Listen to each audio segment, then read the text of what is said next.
ٹھیک ہے، بسم اللہ الرحمن الرحیم۔ تاریخ کی طرف آئیے۔ تاریخ میں ہم لوگ عمر بن عبدالعزیز رحمہ اللہ ان کا باب پڑھ رہے ہیں، اور ہم لوگوں کو آج پڑھنا ہے اہم اعمالہ۔ یہاں سے ہم لوگ شروع کر چکے تھے، اور اس سے پہلے عمر بن عبدالعزیز رحمہ اللہ کے بارے میں جو باتیں گزر چکی ہیں، وہ نشأتہ و تربیتہ، ان کی نشو و نما اور ان کی تربیت، اور پھر ولایت علی الحجازی و سیرتہ فی، حجاز میں ان کی ولایت اور اس میں ان کی سیرت کیا رہی، ان کا طریقہ کیا رہا، اور پھر خلافتہ، ان کی خلافت۔ یہ تین حصے ہم پڑھ چکے ہیں۔ آج ہم پڑھیں گے اہم اعمالہ، خلیفہ بننے کے بعد ان کے اہم اعمال، ان کے اہم کارنامے، ان کا ہم پڑھیں گے کون سے ان کے اہم کام تھے۔ عمر بن عبدالعزیز رحمہ اللہ یہ، جیسا کہ میں نے ذکر کیا، خلفائے راشدین میں شمار کیے جاتے ہیں۔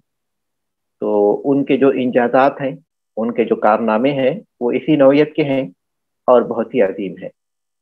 تو مؤلف کہتے ہیں کہ جب عمر بن عبدالعزیز رحمہ اللہ نے جب اس بات کو محسوس کیا، جب یہ دیکھا کہ خلافت سنبھالے بغیر ان کے پاس کوئی راستہ نہیں ہے، پہلے تو انہوں نے کوشش کی اور مسلمانوں سے کہا تھا کہ تم میرے بجائے میری جگہ پر کسی اور کو خلیفہ بنا لو، مجھے معاف کر دو۔ لوگوں نے اصرار کیا تو انہوں نے بیعت کر لی۔ اب جب دیکھا کہ خلافت سے بچنے کا کوئی راستہ نہیں ہے، تو انہوں نے ذمہ داری کو سنبھال لیا، اللہ تعالیٰ سے مدد طلب کرتے ہوئے۔ ان کی خلافت کی تھوڑی سی مدت میں، 2.5 سال کی مدت میں، بہت سے اصلاحات انجام پائے اور بہت سے عظیم کام انجام پائے۔ ان کاموں میں سب سے پہلا کام ہے حفظ بیت مال المسلمین، مسلمانوں کے بیت المال کی حفاظت، مسلمانوں کے بیت المال کی حفاظت۔ بیت المال جہاں خلافت کو جو آمدنی ہوتی ہے، جو خراج آتا ہے، جو زکوٰۃ آتی ہے، جو مختلف اموال آتے ہیں، تو وہ مال جس جگہ پر جمع کیا جاتا ہے وہ بیت المال کہلاتا ہے، اور وہ مسلمانوں کی مصلحت اور اس کے جو بھی مد ہیں ان مد میں خرچ کیا جاتا ہے۔ تو مسلمانوں کے بیت المال کی حفاظت یہ سب سے پہلا کام ہے جو عمر بن عبدالعزیز رحمۃ اللہ علیہ نے انجام دیا تھا خلیفہ بننے کے بعد۔ جب وہ خلیفہ بنے تو ان کے لیے ان کی شاندار سواری لائی گئی خلیفہ کے لیے۔ خلیفہ کے لیے جو سواری ہوتی تھی عالی شان، جس میں قیمتی گھوڑے تھے، اور پھر زینت و زیب و زینت، اور پھر بہت سی چیزیں جو قابل فخر مانی جاتی تھیں، ان کے ساتھ اس سواری کو تیار کیا جاتا تھا۔ جب وہ شاندار سواری ان کے لیے لائی گئی تو انہوں نے اسے دیکھا اور کہا ماشاء اللہ لا قوت الا باللہ، اور اس کے بعد کہا کہ میرے لیے تو میرا خچر ہی لا دو۔ تو ان کا خچر لایا گیا، اور اس کے بعد یہ جو شاندار سواری ہوتی تھی خلیفہ کے لیے، اس کو بیچنے کا حکم دیا۔ اسے بیچا گیا اور اس کی قیمت بیت المال میں جمع کر دی گئی۔ پھر اپنی بیوی فاطمہ بنت عبد الملک رحمہ اللہ کو بلایا اور ان کو اس بات کا اختیار دیا کہ وہ ان کے ساتھ، یعنی عمر رحمہ اللہ کے ساتھ، تنگ حالی میں اور سادگی کے حالت میں گزارا کریں، یا پھر یہ کہ وہ انہیں چھوڑ دیں گے، اور ہو سکتا ہے کہ اس سے افضل کوئی شخص ان کو حاصل ہو جائے جس سے وہ شادی کرنے، عدت گزارنے کے بعد ان کو اختیار دیا کہ یا تو تنگ دستی اور تنگ حالی کی حالت میں ان سے گزارا کریں، یا پھر یہ کہ وہ ان سے آزاد ہو سکتے ہیں۔ لیکن انہوں نے عمر بن عبدالعزیز رحمہ اللہ کی رفاقت کو اختیار کیا۔ پھر عمر رحمہ اللہ نے ان سے اس بات کا مطالبہ کیا کہ ان کے جو تمام زیورات اور جواہرات ہیں جو بیت المال سے لیے گئے ہیں، کیونکہ یہ خلیفہ کی بیٹی تھی، عبد الملک ابن مروان خلیفہ کی بیٹی تھی، اور بیت المال میں جو زیورات ہوتے بنو امیہ اس میں تصرف کرتے تھے، اور جو عمرا تھے آپس میں اسے لے لیتے تھے، اور خلیفہ کی مرضی ہوتی جسے چاہے دے۔ تو اب یہ خلیفہ کی بیٹی تھی تو بہت سے زیورات ان کے پاس تھے اور وہ بیت المال کے تھے۔ تو عمر رحمہ اللہ نے مطالبہ کیا کہ وہ تمام زیورات اور جواہرات جو بیت المال سے لیے گئے اور انہیں دیے گئے ہیں بغیر کسی حق کے، وہ ان سے دستبردار ہو جائیں۔ تو انہوں نے وہ زیورات اتار دیے، عمر رحمہ اللہ نے بیت المال میں ان کو جمع کر دیا۔ اور اس سے پہلے انہوں نے کیا کیا، جو کچھ ان کے پاس تھا بیت المال سے، کیونکہ عمر رحمہ اللہ، اس سے پہلے ہم پڑھ چکے ہیں کہ عمر رحمہ اللہ اگرچہ کہ بہت ہی طبیعت پہ ان کی سادگی تھی، اور وہ شروع ہی سے نیکی اور تقوی پر قائم تھے، لیکن ایک چیز جو ان کے پاس تھی وہ یہ کہ مباحات میں وہ بہت توسع سے کام لیتے تھے۔ یعنی جو چیزیں مباح ہیں جیسے خوشبو ہے، کپڑے ہے، اور جو چیزیں جائز ہیں اس میں جو ہے وہ ان کا اچھا خاصا استعمال کرتے تھے، بے تحاشا استعمال کرتے تھے۔ یہ جو تبدیلی ان کے پاس آئی کہ مباحات کو بھی انہوں نے چھوڑ دیا اور ہر طرح کی سادگی انہوں نے اختیار کر لی، یہ خلیفہ بننے کے بعد ہے۔ تو ظاہر ہے کہ خلیفہ بننے سے پہلے تو ان کے پاس بھی مال تھے، بیت المال کے مال تھے، امیر کی حیثیت سے انہیں حاصل ہوئے تھے۔ تو جو کچھ مال ان کے پاس تھا پہلے وہ مال انہوں نے بیت المسلمانوں کے بیت المال میں پہنچا دیا تھا، بیت المال میں اسے داخل کر دیا تھا، اپنے آپ سے انہوں نے اصلاح کا آغاز کیا تھا۔ پھر اس کے بعد بنو امیہ کی طرف متوجہ ہو گئے، اور بنو امیہ کے لوگوں کے پاس بیت المال کے جتنے بھی اموال تھے، کسی کے پاس زمین تھی، کسی کے پاس جائیداد تھے، کسی نے لوگوں سے چھینا تھا، کسی نے زبردستی لے لیا تھا، کسی نے بیت المال سے حاصل کر لیا تھا، جو کچھ بھی سونے چاندی زیورات زمین وغیرہ وغیرہ جتنی بھی تھی، ان سب کو انہوں نے واپس لیا بنو امیہ سے، اور سب کو بیت المال میں پہنچا دیا، یا پھر یہ کہ جس شخص کی وہ زمین تھی یا جائیداد تھی اس کو اس کا مالک بنا دیا، اور اس کا نام رکھا گیا تھا اموال المظالم، وہ مال جو کہ ظلم سے حاصل کیا گیا تھا۔ بنو امیہ نے عمر بن عبد العزیز رحمۃ اللہ علیہ کو اس اقدام سے روکنے کے لیے بہت کوششیں کی، اور ایسے لوگ جس کو عمر رحمہ اللہ پسند کرتے تھے بنو امیہ کے، جو ان سے بات کر سکتے تھے، سمجھا سکتے تھے، ان لوگوں نے ان سے بات کی اور انہیں سمجھایا، لیکن عمر رحمہ اللہ کسی بات پر راضی نہیں ہوئے، اور تمام بنو امیہ کے جو عمرا تھے ان کو جو کچھ بھی مال ان کے پاس تھا جو ناحق کیا گیا تھا اسے بیت المال میں جمع کرنا ہی پڑا۔ مسلمانوں نے عمر رحمہ اللہ کے اس اقدام سے بہت خوشی محسوس کی، جب یہ ان کے یہ کام دیکھے تو مسلمانوں کو بہت خوشی حاصل ہوئی، اور انہوں نے اس سے اچھی امیدیں وابستہ کی۔ اور عمر رحمہ اللہ کے دور میں لوگ ظلم و ستم سے امن و امان میں ہو گئے، اس طرح بیت المال محفوظ ہو گیا۔ اب وہ جو بیت المال یعنی مسلمان جو مال بیت المال کے مال کو خرچ کرنے کے جو مشروع طریقے ہوتے تھے اور جو صحیح راستے ہوتے تھے اسی میں وہ صرف کیا جاتا تھا، جس کا نتیجہ یہ ہوا کہ بہت زیادہ برکت ہوئی، بہت زیادہ خیر ہوا، لوگ بے نیاز ہو گئے، کیونکہ بیت المال کا جب مال لوگوں میں تقسیم ہوگا تو ظاہر ہے کہ لوگوں کی جو غربت ہے وہ دور ہو جائے گی، اور محتاج ختم ہو گئے۔ یہاں تک کہ بیان کیا جاتا ہے کہ ایک دفعہ ان کی خلافت کے دور میں افریقہ کے جو والی ہیں وہ اپنی زکوٰۃ کا مال لے کر نکلے تھے تاکہ کوئی مستحق ان کو مل جائے تو اسے زکوٰۃ دے دیں، لیکن انہیں کوئی مستحق نہیں ملا تھا۔ تو عمر رحمہ اللہ نے اللہ تعالیٰ کے فضل سے لوگوں کو مالدار کر دیا تھا، لوگوں کو بے نیاز کیا تھا۔ یہ برکت ہے بیت المال کے صحیح استعمال کی۔ دوسرا جو کارنامہ ہے وہ کیا ہے؟ اصلاح اوضاع الولاۃ والامراء، والیوں اور عمرا کے حالتوں کی اصلاح کرنا، والیوں اور عمرا کے حالتوں کو درست کرنا۔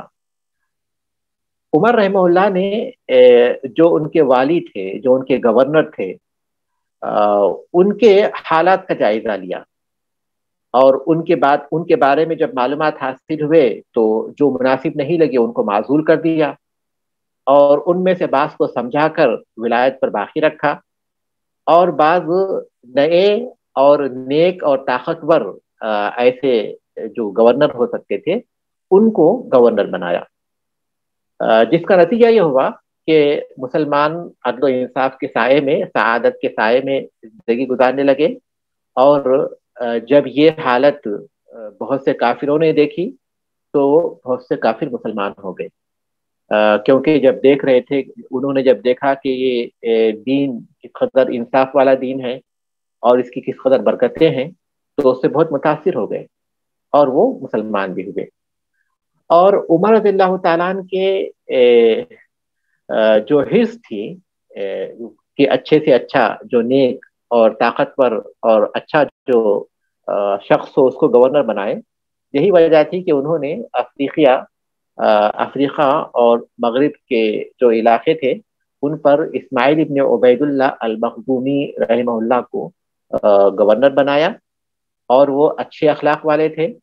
ان کی ولایت کے دوران بہت سے لوگ بربر کے بہت سے لوگ، یہ قبیلے ہیں وہاں کے، افریقہ کے قبیلے، وہاں کے بہت سے لوگ مسلمان ہوئے، اور انہوں نے جرح ابن عبداللہ الحکمی کو خراسان سے معزول کیا۔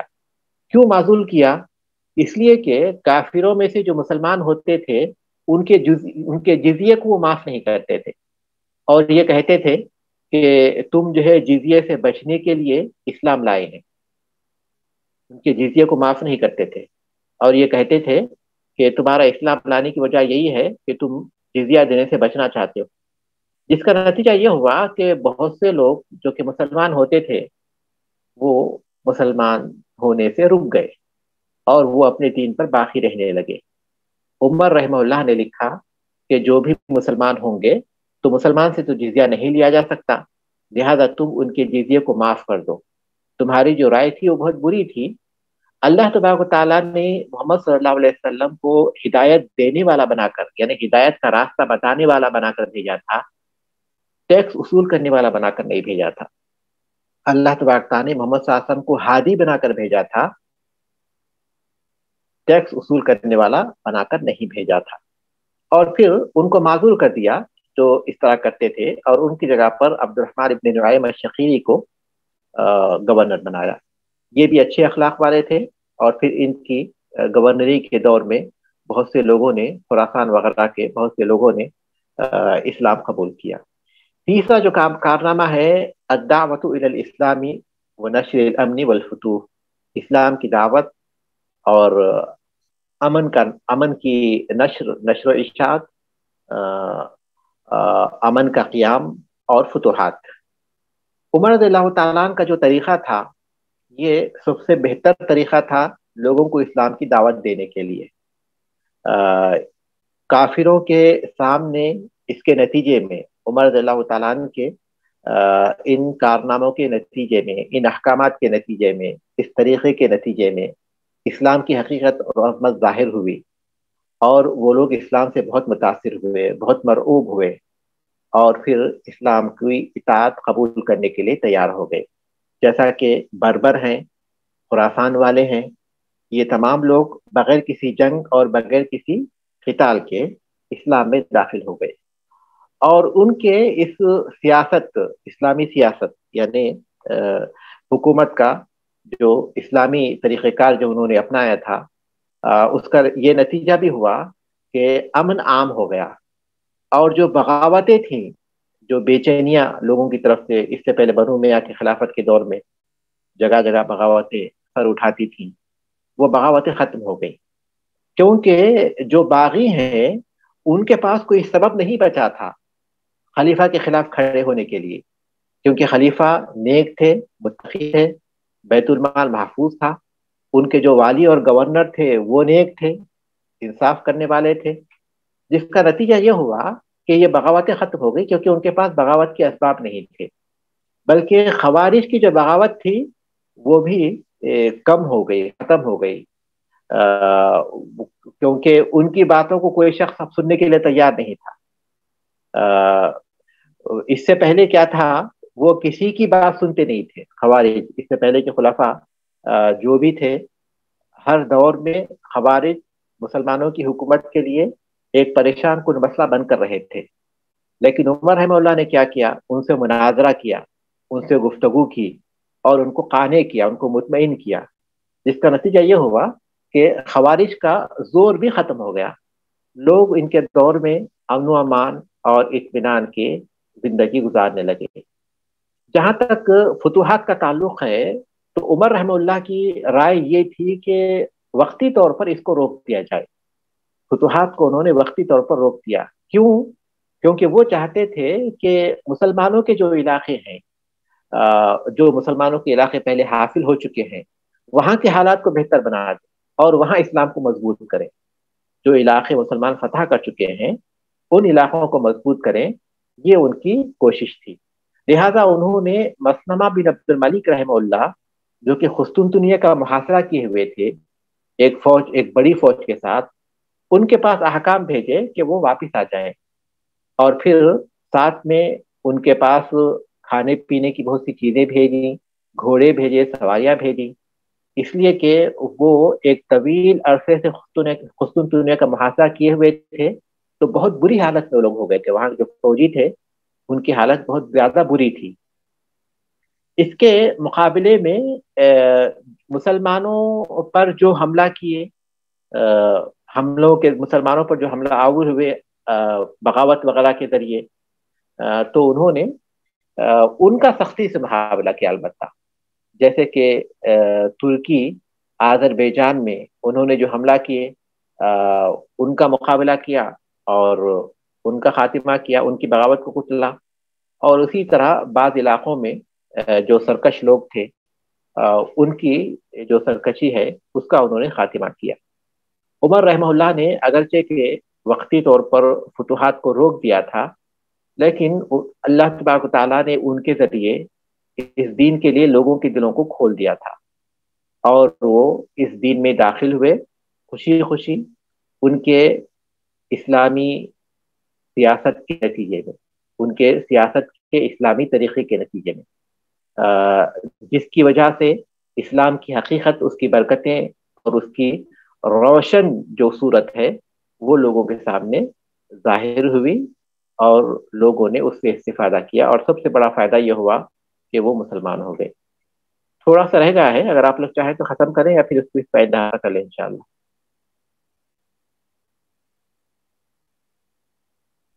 ختم کر دیں، تھوڑا سا ہی رہ گیا، تھوڑا سا رہ گیا. زہدہ و تقواہ و حرصہ علی رعیتہ، ان کا زہد، تقوا اور اپنی رعیت کے سلسلے میں، رعایا کے سلسلے میں ان کی خیر خواہی، رعایا کی خیر خواہی کی بارے میں ان کی حرص. عمر بن عزیز رحمۃ اللہ علیہ اپنی رعایا کی خیر خواہی کے بہت حریص تھے، ان سے محبت کرتے تھے، ان سے نرمی کا معاملہ کرتے تھے. اور جو لوگ علم کے حصول کے لیے متفرغ ہو گئے تھے، یعنی خالص کوئی اور چیز ان کے پاس نہیں تھی، صرف علم کی طلب میں وہ مصروف ہو گئے تھے، تو ان کے لیے مناسب تنخواہیں مقرر کی تاکہ وہ سکون کے ساتھ پڑھ سکیں، کوئی اور کام ان کو کرنے کی ضرورت نہ پڑے. اور اسی طرح جیلوں کی حالت کو درست کیا، اور جیل میں جو قیدی تھے ان کے وظیفے مقرر کیے، اور ان کو قید میں رکھنے، یعنی ان کے ہاتھ پیروں کو باندھ کر رکھنے، اس چیز سے ان کو منع کر دیا تھا. اور کوئی شخص، کسی بھی شخص کو تکلیف نہیں دی جاتی تھی، کسی بھی شخص کو سزا نہیں دی جا سکتی سوائے حد یا پھر تعزیر کے ذریعے. حد وہ جو اسلامی احکام کے نتیجے میں ہوتا ہے، جیسے کہ شراب پینے پر جو ہے کوڑے برسائے جاتے ہیں، اور چوری کرنے پر خصوصی شروط کے ساتھ ہاتھ کاٹا جاتا ہے، پاک دامن عورت پر تہمت لگائے تو کوڑے مارے جاتے ہیں. یہ جو حد ہے یہ قرآن و حدیث سے ثابت ہے. تو جو وہ سزائیں جو قرآن اور حدیث سے ثابت ہیں ان کو حد کہتے ہیں، اور تعزیر اس کو کہتے ہیں جو وقت کا جو خلیفہ یا امام ہوتا ہے وہ اپنے اجتہاد سے کسی کو سزا دیتا ہے، اپنی طرف سے. حدود کے علاوہ جو سزائیں خلیفہ یا مسلمانوں کی حاکم کی طرف سے دی جاتی ہے اس کو تعزیر کہتے ہیں. اور حدود تو وہ جو اسلام میں موجود ہیں، جو قرآن و حدیث میں موجود ہیں. تو حد اور تعزیر کے علاوہ کسی اور ذریعے سے کسی کو کوئی سزا نہیں دی جاتی تھی.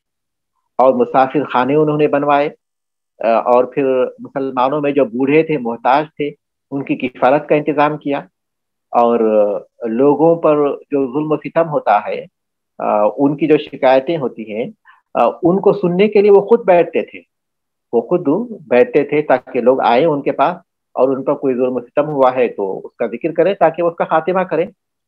اور ان کے دور میں جو عجیب باتیں ہوئی تھیں، جو بہت قابل تعجب ہیں اور قابل تعریف ہیں، اس میں سے ایک بات یہ بھی ہے کہ اہل سمرقند ایک بار ان کے پاس پہنچے تھے اور انہوں نے شکایت کی تھی کہ مسلمانوں نے سمرقند کو دھوکے سے فتح کر لیا۔ کہا جاتا ہے کہ مسلمانوں نے اچانک حملہ کر سمرقند کو فتح کر لیا۔ حملہ کرنے سے پہلے ان کو اختیار نہیں دیا کہ یا تو آپ لوگ اسلام قبول کرو یا پھر جزیہ دو یا پھر اس کے بعد جنگ ہوگی۔ یہ جو تین اختیارات دیے جاتے ہیں ہمیشہ، یہ اختیار ان کو نہیں دیا تھا مسلمانوں کے جو اس وقت کے امیر تھے، بلکہ اچانک ان پر حملہ آور ہوئے تھے اور اس مدینے کو فتح کر لیا تھا، اس شہر کو فتح کر لیا تھا۔ تو یہ لوگ اپنی شکایت لے کر، یہ واقعہ ہوا تھا عمر رحمہ اللہ کے خلیفہ بننے سے پہلے، لیکن جب عمر رحمہ اللہ خلیفہ بنے اور ان تک یہ باتیں پہنچی کہ یہ بہت انصاف کرنے والے ہیں، تو ان کی ہمت بلند ہوئی اور وہ لوگ ان کے پاس پہنچے اور پھر اس بات کی شکایت کی کہ جو مسلمانوں کی فوج ہے، اس فوج نے زبردستی بغیر موقع دیے اس شہر کو فتح کر لیا۔ تو انہوں نے ایک قاضی کو بھیجا تھا ان کے اور مسلمانوں کے درمیان فیصلہ کرنے کے لیے۔ انہوں نے تحقیق کی اور تحقیق کی تو یہ بات سچ معلوم ہوئی، یہ دعویٰ سچا معلوم ہوا، تو قاضی نے یہ فیصلہ کیا، سمرقند والوں کے حق میں فیصلہ کیا کہ ان کی شکایت صحیح ہے، اور مسلمانوں کو حکم دیا کہ وہ سمرقند سے نکل جائیں، پھر باہر جائیں، اور باہر جانے کے بعد پھر وہ تین اختیارات دیں، اس کے بعد پھر سے اس کو فتح کریں، جو بھی ہوگا اس کے بعد کا معاملہ ہوگا۔ لیکن سمرقند والوں نے جب یہ عجیب و غریب انصاف کا معاملہ دیکھا تو وہ حیرت زدہ رہ گئے، اور انہوں نے مسلمانوں کی اس فتح کو قبول کر لیا، دل سے قبول کر لیا۔ عمر رحمہ اللہ نے اپنے جو والی ہیں، اپنے جو ان کی طرف سے جو نگران ہوتے ہیں، ان کو لکھا تھا کہ جو حکومت کے جو مناصب ہیں اس میں قرآن جاننے والوں ہی کو مقرر کیا جائے، کیونکہ اگر ان کے پاس بھلائی نہیں ہوگی تو ان کے علاوہ جو دوسرے ہیں ان کے پاس تو بدرجہ اولا بھلائی نہیں ہوگی۔ اگر بھلائی ان کے پاس نہیں ہے تو دوسرے بدرجہ اولا بھلائی سے خالی ہوں گے۔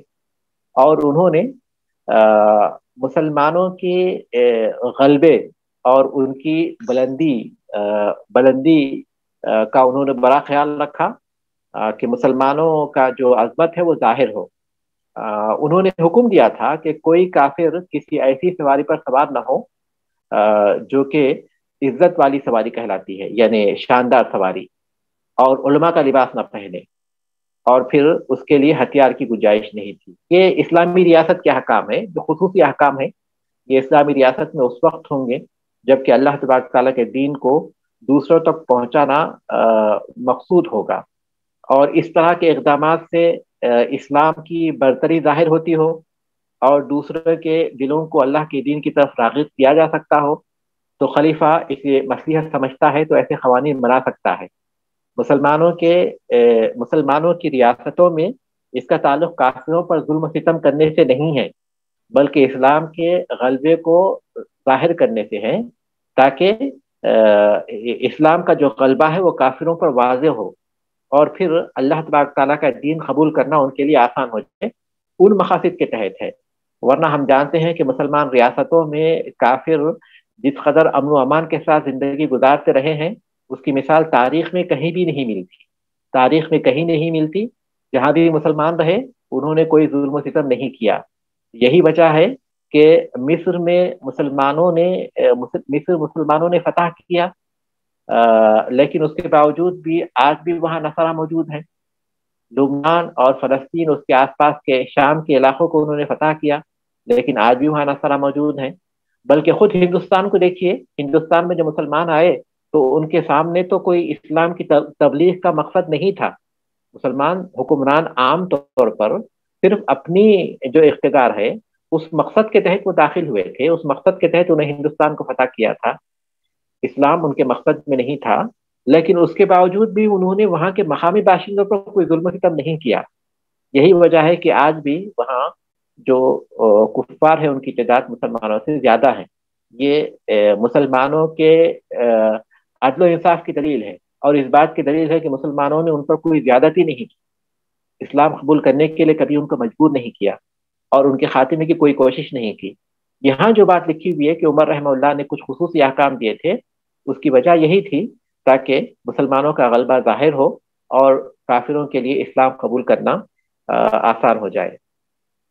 عمر رحمہ اللہ اپنا ذاتی محاسبہ کیا کرتے تھے، تنہائی میں اپنا محاسبہ کرتے تھے، مسلمانوں کے حالتوں کو یاد کرتے تھے، مسلمانوں میں جو فقراء ہیں، مساکین ہیں، مظلوم ہیں، اور اس خوف سے رویا کرتے تھے، بہت اس خوف سے رویا کرتے تھے کہ اللہ تعالیٰ ان مسلمانوں کے بارے میں ان سے پوچھے گا. اور وہ کہا کرتے تھے کہ مسلمان جتنے بھی ہیں اب میری ریاست میں، جتنی بھی حکومت کا ادارہ وسیع ہے، وہاں جتنے بھی مسلمان ہیں، اب سب کی ذمہ داری مجھ پر عائد ہو گئی ہے، اور ان کے کہے بغیر ان کی حالت کو درست کرنا مجھ پر واجب ہو گیا ہے. اس کو یہ بات کہا کرتے تھے اور اکثر رویا کرتے تھے اس احساس سے کہ میں کیسے اس ذمہ داری کو پورا کروں گا.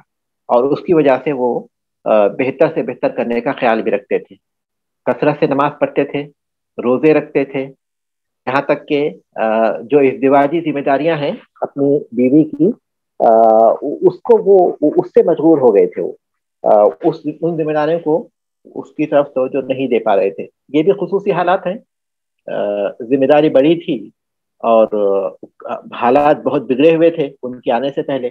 مسلمانوں کی جو حالت تھی اس میں جو ہے ان پر ظلم و ستم بھی ہو رہا تھا. تو ان تمام چیزوں میں وہ ایسے مشغول ہوئے کہ اپنے گھر کی جو ذمہ داری ہے اس کی طرف توجہ نہیں دے سکتے. وہ کہا کرتے تھے کہ کاش کہ میرے اور خلافت کے درمیان ایک لمبی دوری ہو جاتی، مشرق و مغرب کی دوری ہو جاتی. اللہ کی قسم، جب سے کہ خلافت ہمارے پاس آئی ہے ہم نے کوئی خوشی نہیں دیکھی. یہ ان کا احساس ذمہ داری تھا اور اس کے علاوہ کوئی چیز نہیں تھی. ان کی وفات سل کوئی بیماری ہے، اس بیماری میں کیا ہوتا ہے مجھے نہیں پتا، ہو سکا تو انشاءاللہ آئندہ ہفتہ میں اس کے بارے میں معلومات کر کے آپ کو بتا دوں گا. اس بیماری سے 101 ہجری میں وفات پائے. مطلب یہ کہ ان کی موت طبعی تھی. ایک قول یہ بھی ہے کہ انہیں جو ہے زہر دیا گیا تھا، لیکن وہ چیز ثابت نہیں ہے. مرض تھا، مرض کے زیر اثر وہ وفات پا گئے. عمر بہت تھوڑی تھی، 39 سال عمر تھی ان کی اس وقت وفات پائے.